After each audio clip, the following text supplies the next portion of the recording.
Good morning. This is Dylan Jovine with Behind the Market. Happy Monday. Today is Monday, September 1st, and I'm always reminded of that song when September starts. See you in September. You remember that song? Anyway, today I had a curious conversation this weekend, and it made me think. A friend of mine was like, what's the longest bear market in history? And he was talking about bonds and he was talking about stocks. And I was thinking of the Great Depression at first. And certainly that was a terribly long bear market. And it was the mistakes were compounded by policymakers as they restricted monetary policy and all this kind of stuff. And they locked in trade with tariffs, as we've talked about before. But the longest bear market in history, certainly in US history, has been the US dollar's purchasing power. That is the longest bear market in the world. Over the last 100 years, the US dollar has lost 95% of its purchasing power. Think about that. And even more surprisingly, since 2000, the US dollar has lost over 40% of its purchasing power. And this source is the St. Louis Fed. Bureau of Labor Statistics and St. Louis Fed. I have a chart here from the BLS and St. Louis Fed. In $2,000, $100 was $100, and now it's $58.80. Isn't that interesting?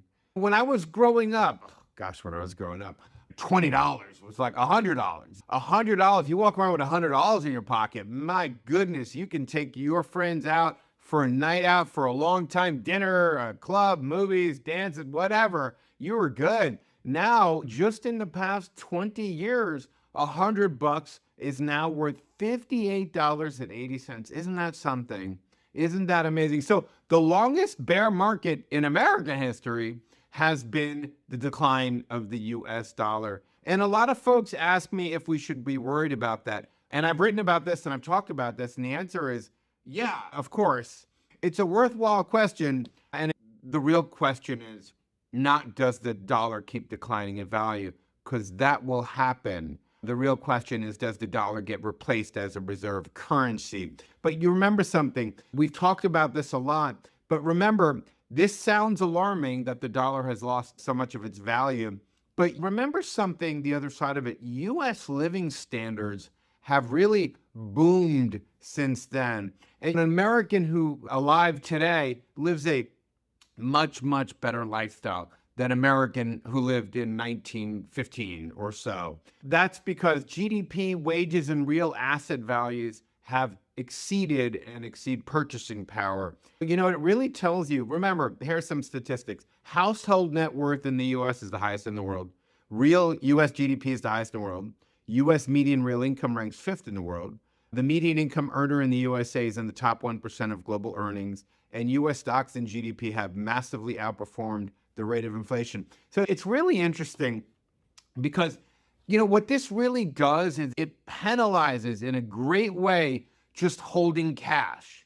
Though I can't imagine bigger proof than the penalty of holding cash, than the fact that this thing goes down all the time. It just goes down all the time. The value of a dollar goes down. So let's say you had $100,000 in 2000. You put it on your mattress. You're one of these guys that says, I don't trust anything. I don't trust any banks. I don't trust this. I don't trust that. I'm going to put it on my mattress. That $100,000 in 2000 can now buy you $58,000 worth of stuff.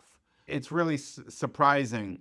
But look, to paraphrase Keynes, in the long run, we're all dead. And so are all fiat currencies when you look at the history of financial markets and countries and their currencies. They all die in the long run. The US dollar will be no exception. What we have to do as stewards, historical stewards, is really try to make sure it doesn't happen under our watch. I want to make sure that my children grow up in at least as good of a world I grew up in. I want to make sure they inherit that. I certainly don't want them to grow up in Weimar, Germany, with inflation, with $1 equaled 100 million Deutsche Marks. You heard these stories of people having this hyperinflation, a shopping cart full of Deutsche Marks just to get a loaf of bread.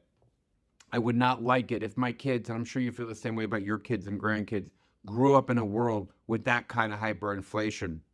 It would be a disaster. So as the dollar really declines, as we print more money, as we see inflation, and remember, this is what the Fed is worried about. This is what they're fighting about. Remember, Fed's target is 2% inflation. So they're telling you the goal is for the dollar to lose 2% a year, basically. That's what they're telling you. That's our goal. We're trying to manage the decline, the bear market. We certainly have seen much more inflation than that since President Trump in his first term and then Biden started printing all this money for COVID, just sending out all these checks and adding $15 trillion in debt from 2016 to 2022, actually to the end of Biden's term, 2024. So we've printed a lot of money, which is the reason why $100,000 in 2000 is now by $58,000 worth of stuff in 2025. It's just astonishing. And it's also, since things are priced, assets are priced in dollars, it's also sent asset prices up. And this is another reason there's so much anger in this country. Because you know what? Unless you've owned stocks or real estate assets, you have done terribly in this market, terribly with this inflation. Seriously, you have done awfully. The only reason our living standards have gone up, the only reason we've done well is because we own assets. So they printed money and asset prices that are priced in dollars have jumped. But if you don't own assets and you're just scraping by on wages and you have savings at a bank, which you might as well keep the money under your mattress, you know what? You're going to be pissed. And this is one of the big drivers of populism on the left and definitely on the right. There is populism everywhere. And I'm telling you right now, we've talked about this before. You think populism today is bad? Right now, let's explain how it's going to get worse.